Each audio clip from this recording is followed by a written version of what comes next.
RRB LP 2024 में देखिए basic science के इंजीनियरिंग ड्राइंग वाले चैप्टर का कितना बेहतरीन सवाल पूछा गया है। और इसको मैं आपको रटवाने वाला नहीं हूं, एकदम ट्रिक के थ्रू समझाने वाला हूं कि कैसे इसको याद करना है। मतलब ये ड्राइंग साइज है और ड्राइंग साइज कौन सी है, ट्रिम्ड साइज है। और ट्रिम साइज में यहां पर देखो A0 A1 A2 A3 लिखे हुए हैं और इनके साइज बोला जा रहा है कि बताइए मैचिंग कैसे कराएंगे।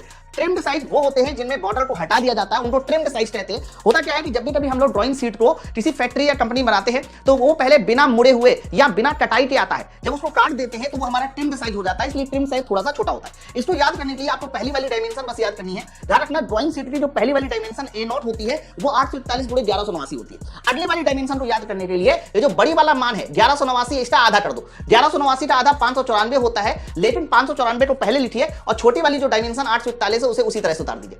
सेम ही प्रोसीजर अगले वाले में करना है। 594 इंटू 841 में 841 बड़ा है तो 841 का आधा लगभग 420 होता है, हमने 594 को उसी तरह से उतार दिया। उसी तरह से 594 का आधा 297 होता है और हमने 420 को देखो उसी तरह से उतार दिया। 420 का आधा 210 होता है और हमने 297 को उसी तरह से उतार दिया। 297 का आधा लगभग 148 होता है, 148 किया और हमने 210 को उसी तरह से उतार दिया। अब जल्दी से आंसर देख लेते हैं। आंसर क्या है तो A0 की जो डायमेंशन है वो 841 गुणे 1189 है, यानी इसका आंसर देखो S वाले उत्तर के साथ जाएगा। A1 594 गुणे 1141 है, ये हमारा R वाले उत्तर के साथ जाएगा। A2 की बात करते हैं तो 420 गुणे 594 है, Q के साथ जाएगा SRQ। अब यहां पर बचा क्या सर, यहां पर बचा P, तो SRQP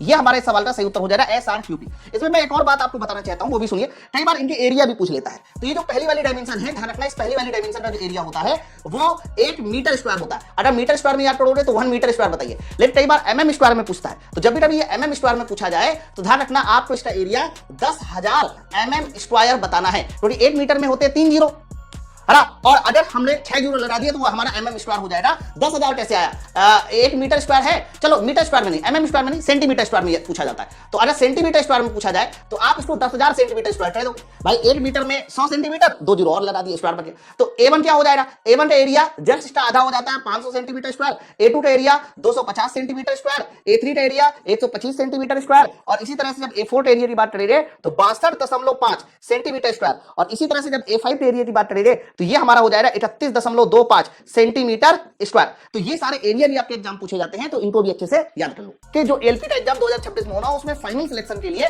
आप हमारा एलपी CBT1 CBT2 का कंप्लीट बैच ज्वाइन कर सकते हो। न्यू ईयर के ऑफर में भी चल रहा है। माई पाठशाला एप्लीकेशन को डाउनलोड कर लीजिए और ये जो सामने मैं नंबर लिख रहा हूं 9696102411, इस नंबर पे कॉल करके आप ये हमारे बैच को ज्वाइन कर सकते हैं। इसके अलावा हमारा जो बेसिक साइंस का बैच है उसको भी ज्वाइन कर सकते हैं।